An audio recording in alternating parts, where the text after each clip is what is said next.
Good afternoon, everybody, and thank you for joining us.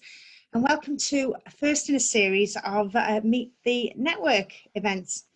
My name is Denise Massey, and I'm the Managing Director at the Energy Innovation Centre, which is, for those of you who don't know, it's a partnership between the majority of the UK's electricity distribution network operators and gas distribution network operators and the electricity transmission operators now.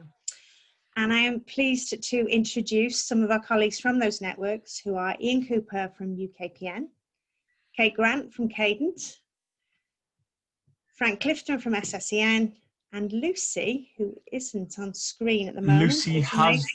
Lucy has just dropped off, so I'm just looking for her in the attendees list, and we'll get her added as soon as she... Okay, Liam, we shall crack on.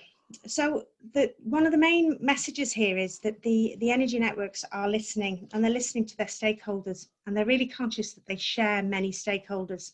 So that is why they're here today on a forum to talk to you collectively about how we can work together more effectively. And they're here to listen to our innovation community. We have done, as some of you will know, we have done two insight surveys, Innovator insight surveys, one in 2017 and one in 2019, which was really to understand what innovators, where the barriers to entry were really. And so what we've done is, over the last 2 years, we have made headway into some of those challenges. But what we do know is the biggest challenges are yet to be overcome. And so to that end, the industry has signed up to an industry and innovator charter, which is to set new standards of engagement with yourselves as an innovator community. So we have, the format for today is we have until 1:30. We are very conscious this can appear quite sterile environment, because thank you to many of you who submitted questions. We have so many questions that came in before, so the panelists have seen an awful lot of the questions. We've tried to amalgamate where we can so people do get their answers, but unfortunately we won't be able to answer all questions today. But what we will do is endeavour to take the questions that aren't answered. We'll take them offline, we will answer them, and we'll put them up on the EIC website. And just another note as well, that we will be recording this session, so you can refer back to it at a later stage. Given the number of questions, the panelists have been asked to do very quick responses, because we want to get through as many as we can. So by all means, please do use the chat for some of the questions. Liam will be keeping an eye on that, and if there's any, ones that jump out or quick answers, we might be able to pick those up. But the likelihood is we might have to answer a lot of these offline after the webinar, or indeed we can pick up some of them in future webinars. So without further ado, we turn to our panelists, and we are coming to Frank first with the first question, which is, how will electricity networks adapt to facilitate distributed power generation? Frank. Well, we've been adapting for years. We're going to do more of that. And continue to do it, but I think it's really about doing it at scale, and about doing it almost productising what we've been doing for the last few while. So we've had bespoke A&M schemes, bespoke flexibility auctions, etc. But I think ourselves and the rest of the DNOs are getting much more into this space of doing that on a broader, wider scale, and making the barriers to getting involved in that much easier. So hopefully it answers the question, Denise. It's pretty quick, Frank. I'm doing my best. Thank you. Again, guys, if you do have supplementary questions on this, please put it in the chat and we can come back to you. So the next question is another biggie, really, is for Lucy. So we've been asked, what investment would need to upgrade the gas network to transport pure hydrogen? Lucy? Thanks, Denise. So the gas mains, can you hear me? Can you hear me? Yes, it's echoey, but yes. Okay. The gas mains replacement programme means that our networks are largely hydrogen ready in our low pressure distribution networks. So as a result, minimal investment would be needed to make them properly hydrogen ready in order to support that transformation over to hydrogen. We've got a number of significant projects underway at the moment, such as H21 and High Deploy, and the deep blending projects that are looking to develop network safety, system transformation, integrated trials. Is that okay? Perfect, I'm on mute. And again, guys, we're really sorry because we know this might feel sterile, but this is about the questions that you've asked and we're trying to get answers back from the networks. So, sorry, coming back to Frank with your other question, Frank, which is what changes can we expect to see from the networks over the coming months and years to increase the pace of innovation? Now, this is a challenge around pace, and this was one of the clear barriers that innovators saw in getting innovation into BAU. So, Frank, over to you. I think in terms of pace, one of the things that's become clear, particularly as we move into it towards Rio 2 and ED2, is we will need to do more of this from our TOTEX allowances, which means we'll be really relying on innovation to help us achieve our targets within the price control. So we've actually got a very, very strong commercial incentive to get the thing in and deployed as quickly as possible in order to realise the benefits during the price control. So I think particularly for the stuff which is being driven by our TOTEX mechanism, we will be increasing the pace of that, and a strong signals for the regulator. That's what we need to be doing. So realising the benefits in innovation will become really, really clear to us. So unless it's absolutely crystal clear where that benefit will appear and there's a need for it, we will not be doing that. So on the other side, if it is clear, then we'll be cracking on and getting on with it. All right. Thanks, Frank. And Ian, can we ask then, how are the networks responding to the Net Zero Challenge, and what role did the innovation pipeline play? Thank you, Denise, and thank you. It's a really topical question right now, and what we see across the country, across the world, is the need to decarbonise heat, to decarbonise transport, to decarbonise industry and how we operate, and all of these things will have an impact on us as the energy networks, both electricity and gas. And so firstly, we really need to understand what that means, what the scale of it is, what the timelines for it will be, and actually how much that's going to impact us and ultimately our customers. And so we can then trial different solutions, different technologies, ways of being able to increase capacity, enable new forms of low carbon gases like hydrogen at lowest cost, and make sure we've got the right solutions to be able to support customers to transition when the time is right for them. But finally, as we learn things through the projects, through the innovation, the development that we do, we need to communicate that really clearly, both to our customers to ensure that everyone can make really informed choices, but also upwards to government and to the decision makers in terms of actually what are the most economic and most effective ways that we can transition our country to meet the net zero by 2050 challenge, or earlier if you are devolved authority. Thanks, Ian. Do you know, some of these questions that have come through really lend themselves to a panel discussion, really. So I apologise to those of you listening that we're just giving you the answers, but what we will do is identify some of these and bring them back to see how we can organise with you through this medium some form of panel session on that, because some of the key issues that came out there, Ian, around transparency. So when you're sitting on the outside of the networks, it's really hard to understand how do we make that transparent, and what is clarity, and how do we make this an iterative conversation rather than. So bear with us, everybody. And again, if people have got views about how you would like us to do this going forward, then please do let us know after the event. So Lucy, back to you, my lovely. So what changes can we expect to see as a result of the price control reviews, and how will this impact on the innovation streams? And I think, yeah, so I'll leave that with you. Okay, so I can explain some of the important changes that are coming from the expected price control review that starts in April 2021, known as Rio 2, and that's predominantly to funding and to project eligibility rules. So we know that the NIA funding incentive that we've enjoyed since 2013 is being reformed, and it's changing from innovation stimulus to one that is focusing on energy system transition and consumer vulnerability. We also know that that fund is focused on smaller projects, and that there's a new fund called SIF that will be focusing on the larger projects. We know that there's some new process requirements coming in. We will be looking to undertake impact assessment, for take some additional reporting. So picking up on the point that was just made, we've got a desire to make innovation more transparent, more visible and more accessible.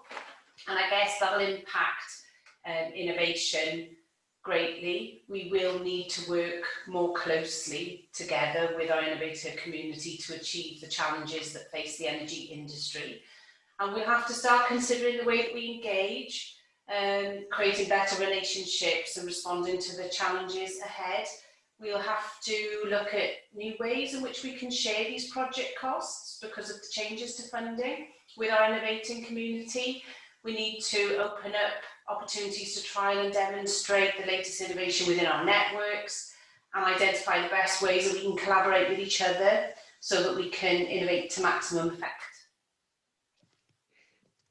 Again, it's another panel discussion, isn't it, Lucy? Because I mean, I'm sure maybe what we'll do is the next time is bring some innovators on board so we can have that debate, that two-side debate about seeing from an innovator's perspective what that sounds like and what that feels like, because there's some scary changes in there potentially if you're not part of the debate. So we will bring that back and have more discussion around what those changes look like in Rio too. So moving on to Kate Grant from Cadent. So Kate, what advice, now this is more about the pandemic period, so what advice can network teams give to innovators looking to engage with networks as we come out of this pandemic period? But given that we're in Wales and I've just gone into another lockdown with Lucy, it doesn't feel like we're coming out of anything, but Kate. Thank you, Denise, and also thank you for giving me the opportunity to represent Cadent on this panel today. I think the advice would actually be similar in any period in terms of how to engage with the networks. So as you mentioned at the start in the introduction, we've done 2 Innovator Insight surveys, trying to understand how to make it more, make innovation funding more accessible to innovators and how we improve the transparency of the process. And I think it's fair to say that we've learned a lot in the GD1 period, and we have some real aspirations around how we improve engagement in GD2. So I'd say there's 3 things to consider as an innovator. I'd say the first is to understand our key challenges as an industry. For the gas industry, I think possibly the best way to do this is to get a real understanding of our business plans, and Ofgem's final determination will be issued at the start of December, and that's where we'll have real clarity on what outputs we will need to deliver over RIIO2 and the challenges that we will need to overcome to deliver on those outputs, because as Frank mentioned, there'll be a significant OPEX challenge in our next regulatory period. So we will need to be doing something very innovative and different in order to achieve those outputs. So 1, understand our challenges. 2, engage through the right channels. So a big part of our increasing our ability to engage across a wider spectrum of innovators is developing a relationship with the EIC, which enables us to increase exposure to a number of different ideas, and we work with the EIC to filter those ideas and develop. The EIC supports us in developing propositions that we can take forward. So that's a good route to Cadent, because also we have a dialogue around what our changing challenges are over time. And I think the third thing is being clear on the value you can bring to the organisation that you are hoping to work with. And that's not always financial. You know, there are a number of other value areas that we will be measured against in our next regulatory period, including you know, customer quality experience for customers and safety, some of the high level areas to consider. Thanks, Kate. That was really good and thorough. And what would be really helpful, just prompted actually, that probably be really helpful for the gas networks to have a webinar together after the final determinations are known, so maybe January, February, we could put something in, so actually we'd be far more specific about what those challenges are and how things are shaping up, because I'm conscious lots of people who are listening might not be aware of the financial challenges that are coming down the line for network businesses in terms of Ofgem's drive to reduce returns and the different challenges that are going on. So people might not necessarily be aware of the detail of that. So we can give some background to that. So moving on then, really, again, forgive us if some of these sounds like duplications, but they are because they're little nuances on the questions that we receive from people. So this now to Frank, really. Are innovations that do not have net zero at their core likely to be considered in the future? Now, you touched on this a little bit before, but it's very specific. That's a very simple answer, Denise. Absolutely. The need's still there. The driver and the funding mechanisms are even more pointed than they were previously. So yes, is a short answer to that. Can you give us an example of something that you would consider that isn't net zero? Yeah, I mean, things to improve the supply, reducing the cost and impact and duration of any supply interruptions on our network. Network reliability is absolutely critical, and it's likely to become more critical as we go forward. And it's a huge amount of our activities are in keeping the lights on. So anything can improve on that, whether it's in response to bad weather, just the kind of wear and tear which happens on our network, underground faults in particular. Anything we can do to maintain supplies in those events or reduce the impact of those outages are absolutely critical to us. Okay. All right, Thanks. hope that's clear enough. Yeah, no, it's fine. And actually there's some questions coming up in the chat that are quite specific that we could get back to after the panel. So Kate, this is another big area, is how is innovation prioritised in relation to the digital energy revolution, so digitisation? So I think the way we prioritise innovation hasn't changed as a result of this new drive towards data digitalisation. I think access to useful information and being able to draw analysis from data within the business has always been a priority for us. So I'd say that our priorities with innovation remain the same, in that we, from a GD2 perspective and what Ofgem's priorities are, there are two key areas. So that's vulnerable customers and the energy system transition. So that's from a regulatory point of view. From a business innovation point of view, we still have priorities that we need to deliver on behalf of our customers. So that's safety and reliability. So we operate a reliability rate of 99.9%, and it's important for us to maintain that. So those key areas, customer, asset reliability and safety, and energy system transition, will always be a priority for us. Now, what I see data digitalization as is an enabler for us to achieve those outcomes. So the value of that is, how do we use our performance data and insights from the business to drive the right type of innovation to reach those outcomes? Brilliant, thanks, Mark. That's great. And again, still touching on RIIO2, I think another question here says, with a clear focus on net zero and energy transition, are networks still planning to fund and develop technologies in other areas? So I guess we've already touched on this, but Ian, whether you would like to respond to this specifically? I think specifically, absolutely we will. And this is our core business, as Frank had said. We own and operate electricity and gas networks, and our aim is to keep the lights on and keep our customers warm. And so we absolutely need to manage our assets in a way that is efficient. We absolutely need to fix faults and repair defects in as quick and as efficient way as possible. So the question is, from an innovation point of view, how do we fund this, and what is our overall appetite in terms of setting aside or committing funds to work in this, and a range of scope of areas within that we should focus on. And certainly for electricity distribution, the jury is still out on that, because we haven't submitted our business plans. We're still waiting for input from, we're still seeking input from our stakeholders and from our customers.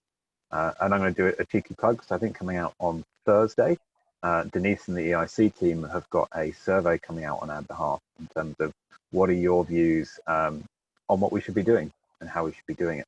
And there are some questions related to this in that survey, and we'd be very grateful for you and others to all respond to that and to give us your views in terms of how we should balance out what we do.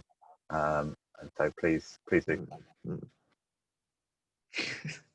A shooting cat there, Frank.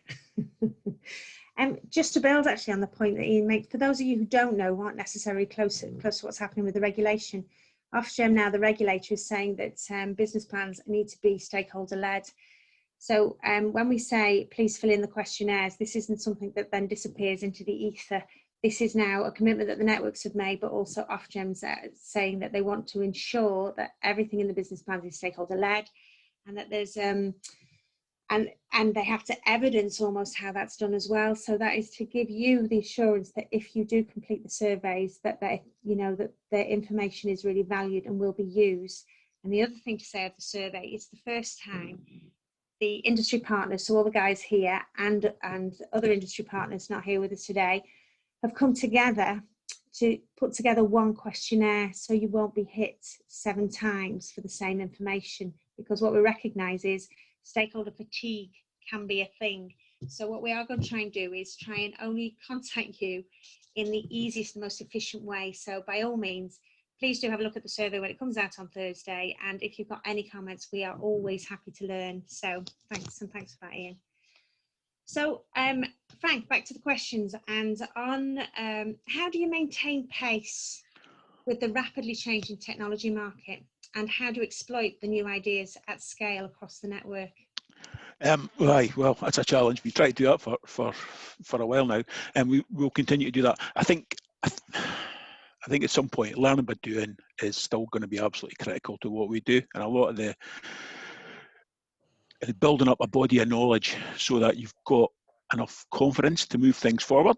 So you sometimes just got to try things and test them out and build.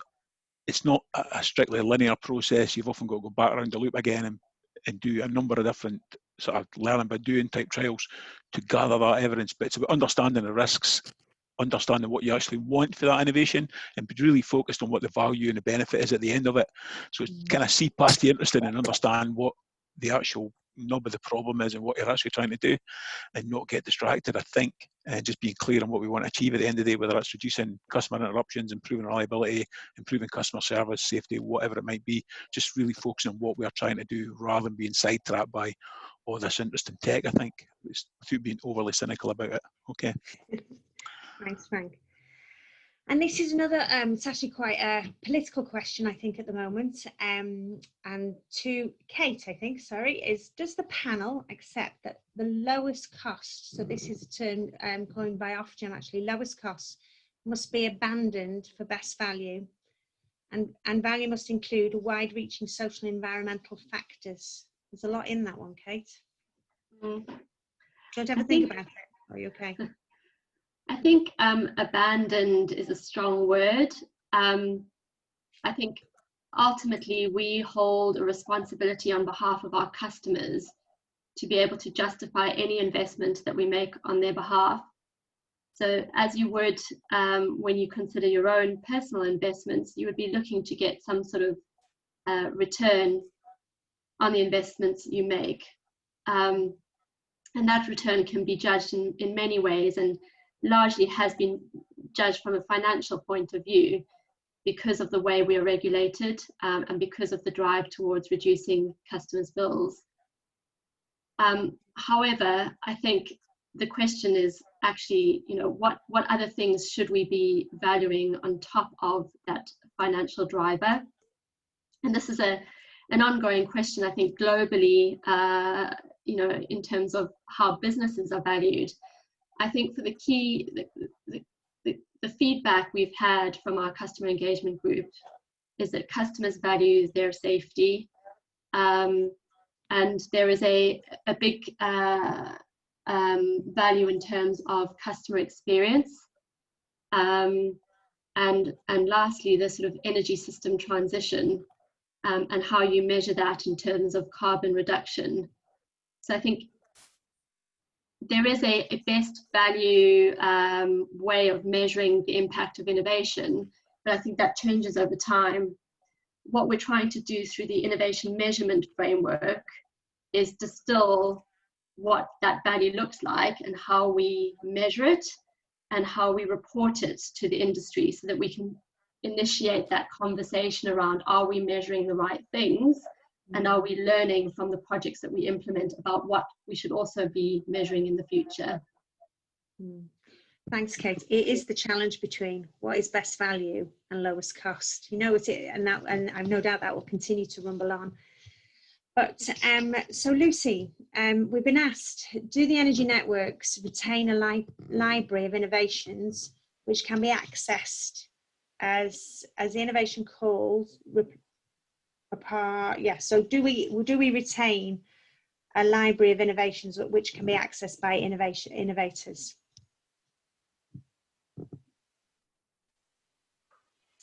Yeah, I think this is a good question, because it gives us a chance to be able to share the fact that as a group of networks, we've heard from our stakeholders that it isn't always easy to access information relating to the work that we've been doing, and that we need to provide better visibility on the focus areas and also on the projects that we've been participating in. So we know that the Smarter Networks portal can be difficult to navigate. And so we're developing a more transparent portal that's going to share the projects, the reports, the successes that we enjoy. And in addition to that, we've got the Eic Hub, which is a free resource that provides access to the calls that are being launched, but more broadly, you can access the latest sources of funding, competitions, grants, and also lists of products that have been successfully implemented by networks across the UK. So specifically on the question about having an awareness of the call, there's more than one way, I guess, of finding out about what we're interested in and what challenges we've got at the moment. You can sign up to mail shots through the EIC or through individual networks. You can follow companies on social media, as well as going down the traditional routes of procurement through Achilles and OG notices for larger type calls. Thanks, Lucy. And I noticed that Ian has put on a link there for the Smarter Networks portal and for the Eic Hub. And if there's any information that you need that's missing from there, then do let us know at the EIC, because that's the whole point about is trying to develop resources that people want and people want to use. And just to say, there is on our website, there is a log of all the calls that have been made in the past and obviously current calls. So now this is quite a long question now to Ian Cooper, and it is very specific, guys, so bear with us, but because it's specific, that's what we want to say, because fundamentally the issue is about money.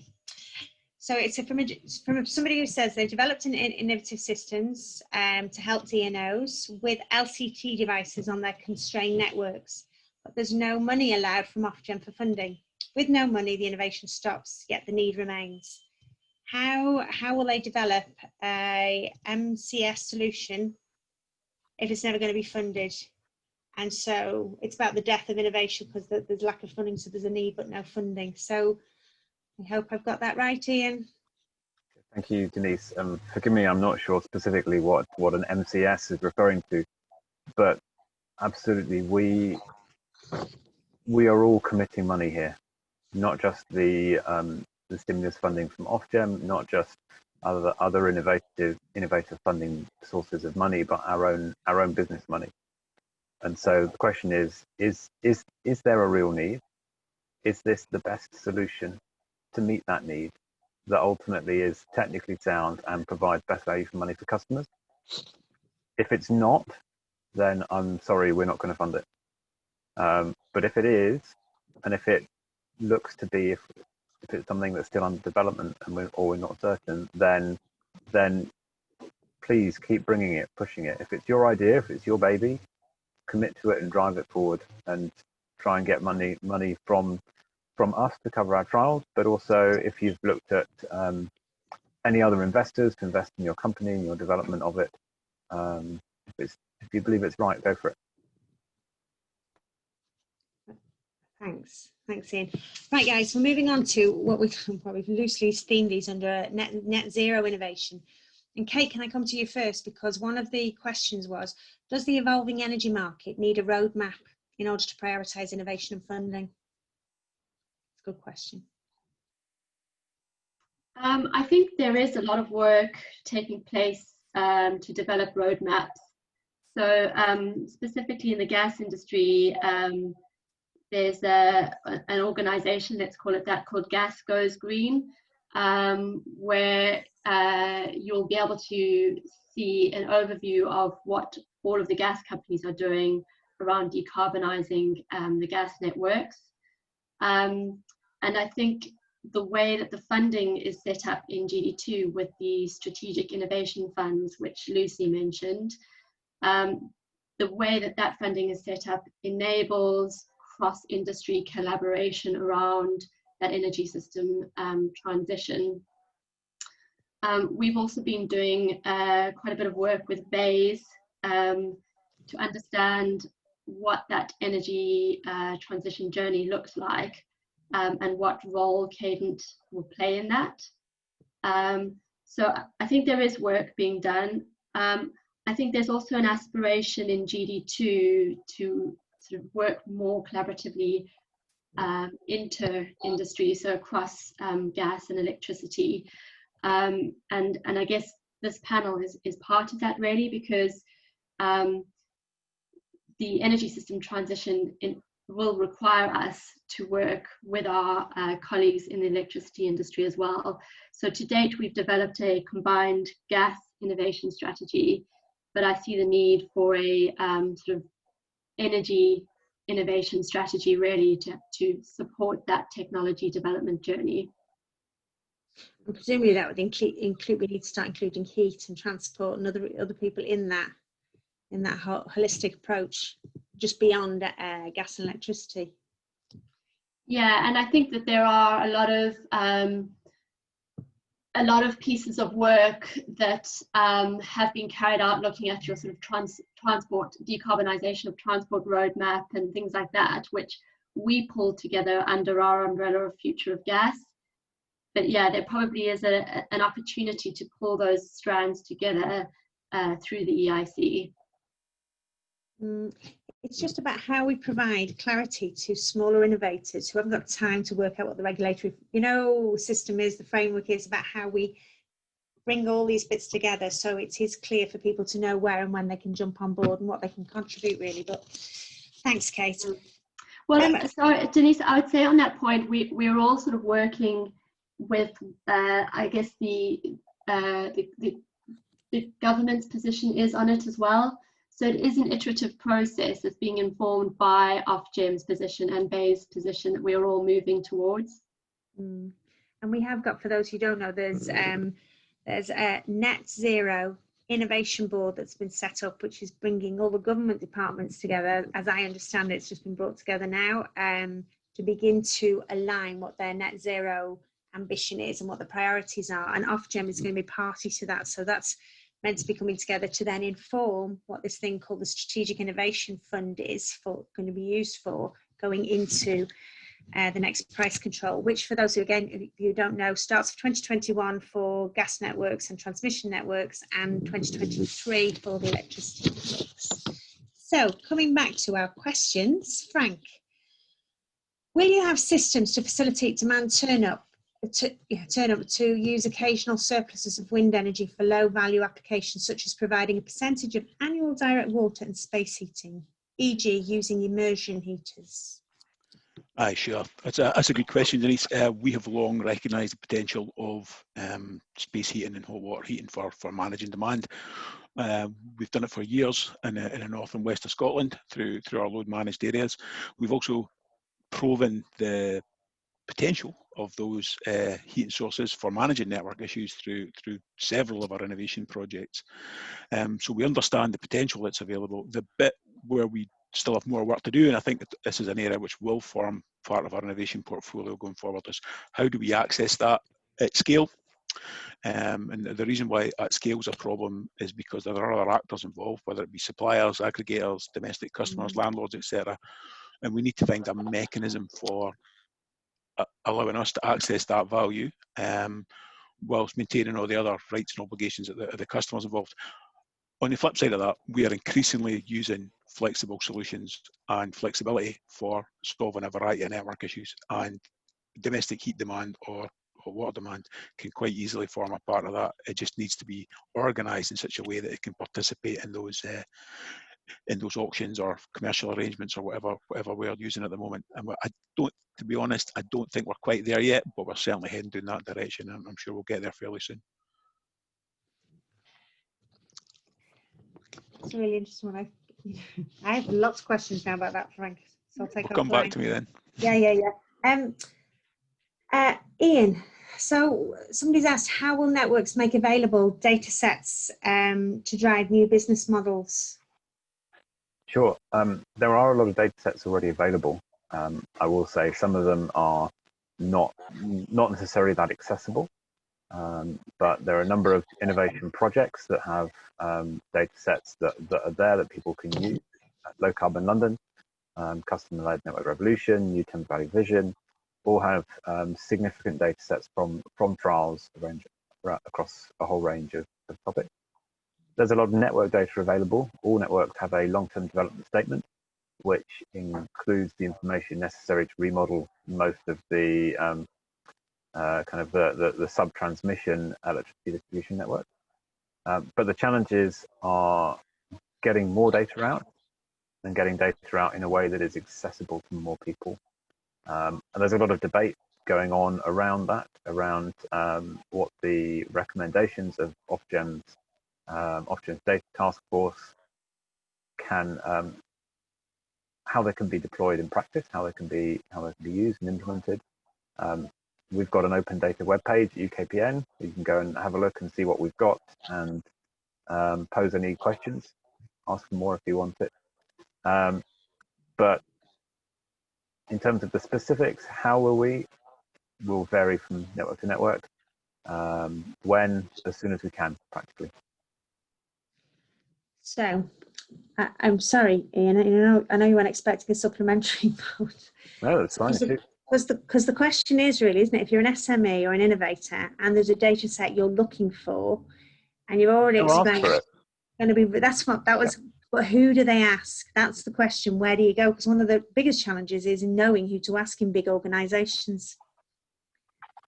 So I suppose it'd be interesting to hear from the others about where would you... I can't speak for everyone here, but I can speak for UK Power Networks. Pick your search engine of choice, type in UK Power Networks open data, and it will go to the top link will be a web page where you can send us feedback. Right, and then people can ask questions there if certain data sets are available. Because getting that feedback is really helpful, isn't it, for the networks? Because then you'll start to understand what people are looking for, what people are needing. Yeah, so, right. Thank you. Absolutely, and that then steers our plans in terms of what we can make available. We can't make everything available. I have to be absolutely clear. A lot of data does not exist. We do not monitor the bottom of our network because we've never need to, and to do so would be prohibitively expensive, and which no one wants higher electricity bills just for the sake of it. And there's a lot of information that we can't release because of GDPR, personal data privacy, or because of commercial sensitivity for specific parties. And that's you wouldn't necessarily want your data shared in that way if you were effective. But what we can share, we do. Thanks, Ian. That's great. So, talking specifically now about the price control, which actually what drives an awful lot of behaviours within the industry, the network businesses over the next 5 years. What major changes, Kate, have, if any, have been made to incoming innovation plans as a result of the network's performance and capabilities over the last 6 months? I'm assuming that means what lessons have we learned over the last 6 months, and how are we implementing or building those into our future strategy? Yes, I'm guessing so. That was specifically what the question is. What major changes, if any, have been, and maybe it's to do with the pandemic actually as well. Yeah, so I think there is a lot of positive behavior that has been driven by our experience of the pandemic. Obviously a lot of negative elements as well, but in terms of positive and what we can take forward into our culture of innovation, I think there's some key things that we've learned. The one is around our ability to make decisions a lot quicker than we thought, and part of that is our risk appetite to change. I think the second thing is our resilience in terms of our people and our culture. So, you know, people can change and they will change. You just need to support them on that change journey. And I think previously we'd used people as an excuse not to change the way we do things. And then thirdly, I think it is our capacity to pivot to new ways of working. So I think the good thing about the last 6 months is that it's set a bit of a precedent around what is possible. And I think rather than sort of codifying that into our innovation strategy, it is largely around how we instill that into our behaviors and our culture of innovation moving forward. Right. Okay. Thanks. I've just got slightly diverted, but here there's a question in the chat, and you know, we don't always get things right. So I'm a firm believer that we are human beings and we are fundamentally flawed, and that goes for the businesses we run. So it says here about the EIC is a limited company and not individual innovator oriented. So I'm really interested to know more about that, because if you have a negative experience of the EIC as well, let us know. So, because we are not perfect and we are here to learn as well. So I'm not quite sure what that's about, but I'm really happy to pick it up. And thank you for the feedback. So going back to price control. Frank, we've touched on this already, but for those who don't know, can you be specific about what the key priorities are for innovation in Rio 2? Yeah, I think we've touched on it already. It's still the fundamentals of the day-to-day business of keeping the lights on, connecting our customers, and keeping our people safe, and looking after our assets. There's all of those things, and the equivalents in the gas world, I'm sure. On top of that, we've got a transition to net zero, and we've got the change in nature of consumer vulnerability, and how we make sure that, I think the term it's bandied about is no one's left behind, but we need to address those issues going forward. So the priorities, I think we've discussed several times today. Some of them are existing, some of them are just becoming more sharply focused as we move into the net zero world. Brilliant, Frank, and that's really helpful. So then the follow-on question really to Lucy, which is what lots of people are interested in, is about the innovation allowances. And so what's likely to happen with the innovation allowances under the new price control, and how does it impact the networks? So we know quite a bit about NIA, and we know that innovation remains a key pillar for the Rio price control. It's one of the I's in Rio, so revenue equals incentives, innovation and outcomes. And mine went blank then. So NIA continues to be aimed at smaller innovation projects, and there's 3 key changes that are coming through. So the level of funding has changed. We know that Ofgem has made £180 million available for those networks that are currently going through that price control. We know that there's a move from an annual allowance to a single allowance for the 5-year period. And we know that there's some project eligibility reforms to focus on energy system transition and vulnerable customers, as we've heard. But the objectives are still exactly the same. So we still are looking to incentivise innovation in the gas and electricity industry. We want to encourage collaboration wherever we can, and we need to facilitate the sharing of learning between us. The reforms have removed the asset-based projects from the eligibility, as I said before. So projects that focus on assets and any other category will be outside of that eligibility and will be funded by companies from the TOTEX allowances, and that's what will be termed as BAU innovation. And that's pretty much a summary of the headlines of the changes for NIA. Thanks, Lucy. So now directly really to advice for innovators. So how do UKPN, Wales and Western, Cadent and SSE feel about innovation for ageing structures and assets compared with innovation for new systems? I know Frank and I were on a call about that this morning, actually. So it just, if we go, who wants to go first? Frank. I'll go first. I mean, just as I said a minute ago, the business is still there. Looking after our assets and keeping the lights on is still absolutely the core of what we do. So they're as important today as they have always been. So they're still there. We still need to address them, and we're welcome opportunities to improve them, to be honest. And then they shouldn't get lost behind the kind of shiny new pennies of low carbon transition, etc. Right, thank you. It's my view. Kate. So this is one of my personal areas of passion, is asset management, and how we manage the risks on our aging assets. Because I think you can only get so far when you're looking to cut your costs in terms of sort of headcount or whatever that looks like.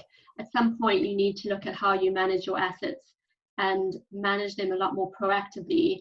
And in order to do this, you need to have a lot more visibility around the operation of those assets.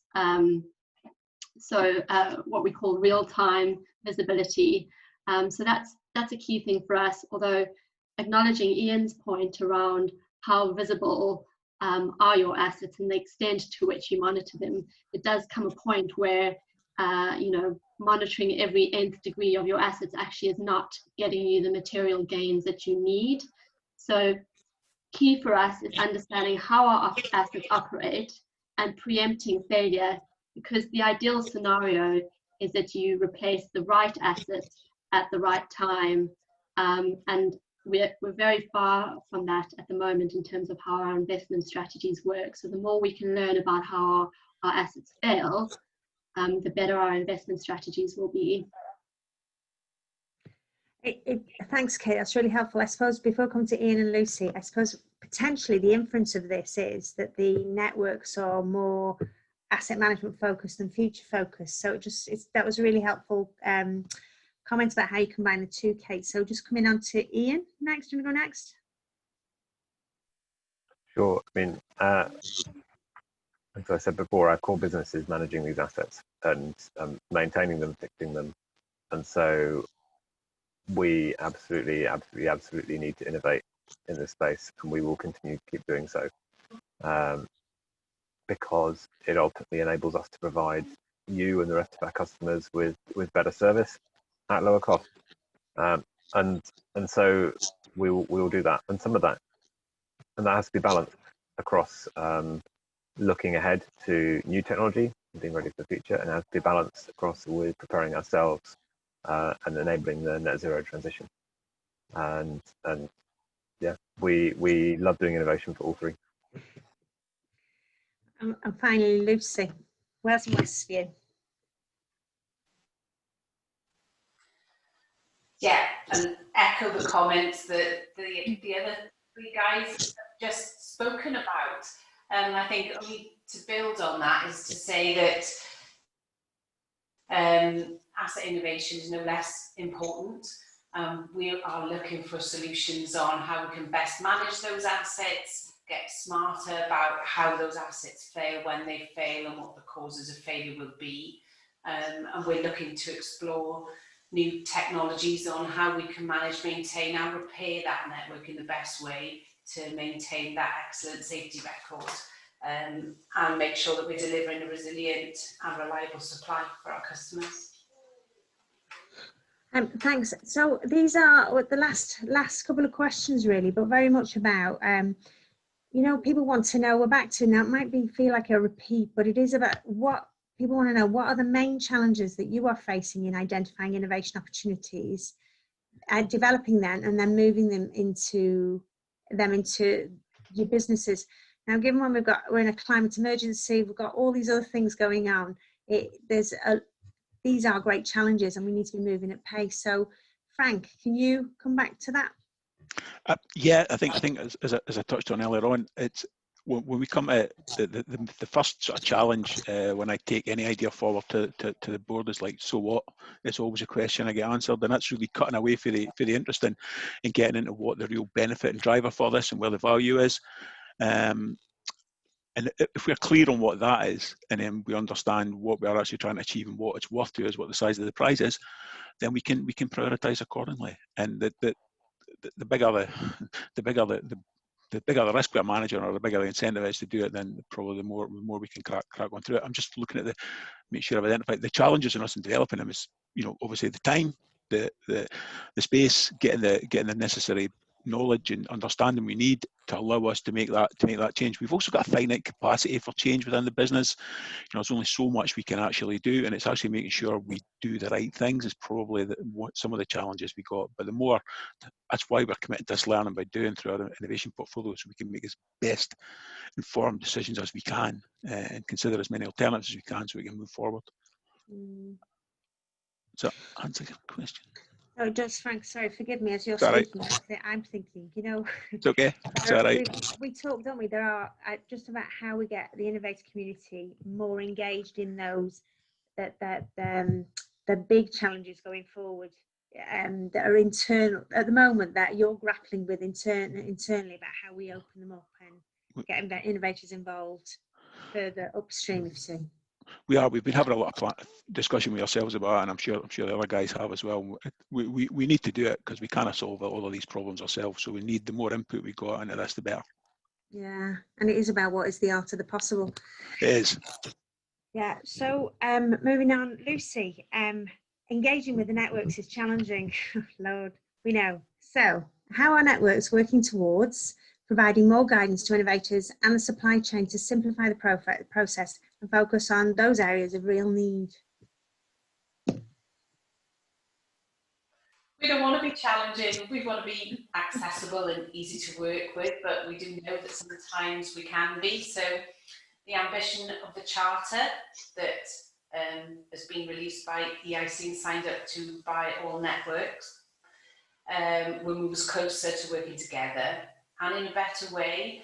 I think from the 7 years that I've been involved in innovation, my key bit of advice is that the best innovation projects come from real problems that need to be resolved within the business. And as networks, we're already publishing the Gas Network Innovation Strategy, the Electricity Network Innovation Strategy. There's a joint chapter in that, and as Kate alluded to earlier, we'll be looking to develop a single joint strategy in the future, if that's wanted by our innovation community, and we will be seeking engagement and feedback from you on that. We are publishing our challenges through calls, and we're trying to engage more with our innovator communities through surveys, the like of which will be coming out this week from the EIC, as well as webinars such as this to understand what information you need. And we're trying to learn lessons from successes and failures. So I think I'd encourage everybody on the call to respond to those engagement opportunities so that we can understand what the expectations are, and then we can look to address that wherever possible to make it a better experience to innovate with us. Thanks, Lucy. And it is back to the point that it is for every innovator, not every innovation can be taken forward, which is the point that Ian said before, but it is about knowing that it's an easy process to go through to even get the definitive no as much as the definitive yes. So what does the panel consider to be the specific topics for high priority for cross-industry collaborative projects in the next 12 to 24 months? So if we start with Kate, will you take that one? It's cross-sector. So I think there are a few opportunities, Denise. Something we've spoken about previously is a combined data model, and often certainly are driving some improvements in data quality and the data we share off the back of innovation projects. But specifically, an example would be around the asset management topic that I spoke about earlier. We will have equivalent assets across our networks where we could learn from UKPN, for example, around how they manage their assets, how they capture data on their assets. So there's a lot of opportunities there around data sharing. The second thing I'd say is vulnerable customers, and I did note a question in the chat around how you define vulnerable customers, and that's a conversation we're still having with Ofgem, actually, the definition of a vulnerable customer.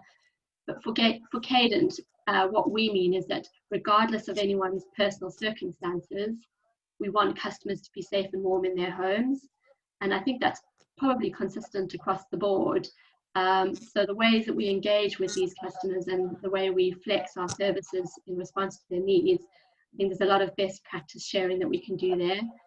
And then finally, I think we've already spoken about this quite a bit, the energy system transition is completely reliant on collaboration across all energy providers. Great, thank you, Kate. And finally, we've had a question in, Lucy, saying, as a manufacturer committed to bringing innovation to market year on year, how are we best able to showcase innovation as it's launched, rather than wait for a call for innovation, which may come several years down the line? Okay, so our door is open, I think is what I'll say. Market-ready innovation is so important to us. There's no need to wait for a call to be launched to bring it to our attention. Our portfolio isn't limited to deal with just research and development projects. We've got mature processes in place that allow us to trial and demonstrate new products, techniques and equipment on the network, and give you feedback on how it's gone and whether it's a suitable fit or whether any modifications need to be made. And there's lots of ways of getting in touch with us, either through the EIC or through our websites or through email or at events. Just please get in touch and just don't wait for the calls is my response to that. Thanks, Lucy. Well, guys, that is the end of the questions for today, other than I've seen a lot more questions in the chat, which we will endeavour to get back. As I said at the beginning, this has been recorded. We are going to take your questions and respond to those that we couldn't do today, and they'll be on the website. But more importantly, we've talked several times now about the energy networks are listening, and they want to know, and obviously you know yourselves in your own businesses, it's only when you get feedback they actually start to see where your holes are and where the gaps are. So it's great to be told what the issues are, because then we know what we need to be fixing. And that goes as much for the EIC as it does for the energy networks. So by all means, get in touch with the EIC team or to let us know going forward for the webinars, what you would like to see, whether this format's worked for you, and what else we can do to engage with you more effectively, because that's the point. Because if we know what you need to do and where you see the barriers and what you see the issues, then we can feed that into the industry and the whole thing moves forward. And I keep saying we have a climate emergency to answer and we all need to do it together. So just to thank Kate, Ian, Lucy and Frank for your time today and for being put on the spot with all these questions, and particularly to everybody who's joined us on the webinar today. It's been good to share this hour with you at lunchtime, and looking forward to doing another webinar with you in the future. Thanks for joining us. Bye. Thanks, Denise. Thank you everyone for joining. Bye everyone.